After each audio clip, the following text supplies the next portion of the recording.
Guys, very different video today, but one I think will be fun.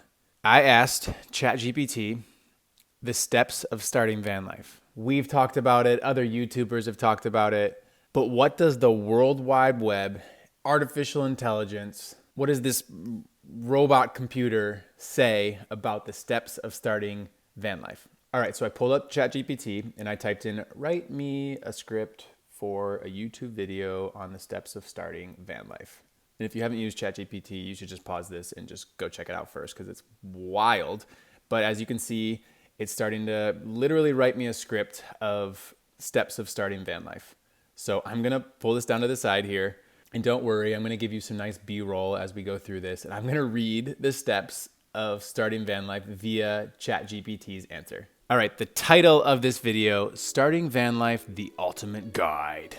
Opening shot, a van driving on a winding mountain road with beautiful scenery in the background, because that's the only place to do van life. Sorry, I'll stick to the script here. Narrator, it's me.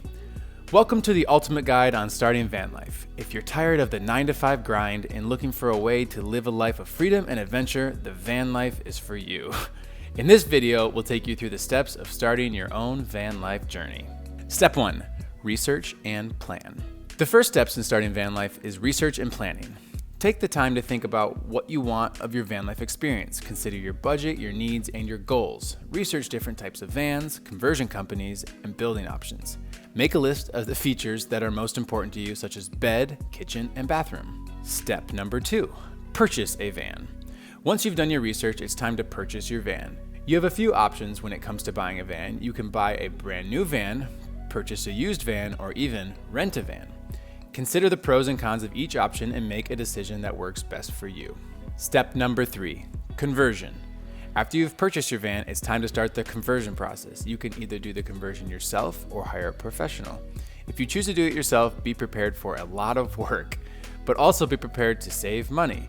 If you choose to hire a professional, be prepared to pay more, but also be prepared to have a completed van in the shorter amount of time. Very true. Step number 4, outfitting and decorating. Once your van is converted, it's time to outfit and decorate. Add a bed, add a kitchen, and all the features that you need to make your van livable. Personalize your van to make it feel like a home away from home. Don't forget to add some decor to make it feel cozy and inviting. The last step, step number 5, hit the road. Congratulations, you now have a van that is ready to hit the road. Remember to plan your route, make sure you have all the necessary documents and insurance, and be prepared for the unexpected situations. But most importantly, have fun and enjoy the freedom and adventure that van life has to offer. Closing shot, a van parked on a beach with a beautiful sunset in the background. And I have to finish here. Thank you for watching this guide on starting van life. We hope that you found it helpful and that it's inspiring for you to take the leap and start your own van life journey. Remember to always be safe, have fun, and enjoy the journey. So, ChatGPT, how to start van life. Honestly, if I'm being honest, they kind of nailed it. I mean, they covered the big 5, right? Research and plan, purchase, conversion, outfitting and decorating, and hitting the road. Again, just kind of a interesting, fun video of what ChatGPT says the steps are to getting to van life, making it happen. Okay, that was all. If you like this video or like ChatGPT or van life, any of those 3, go ahead, like it, subscribe. We'll be back for more later. Bye.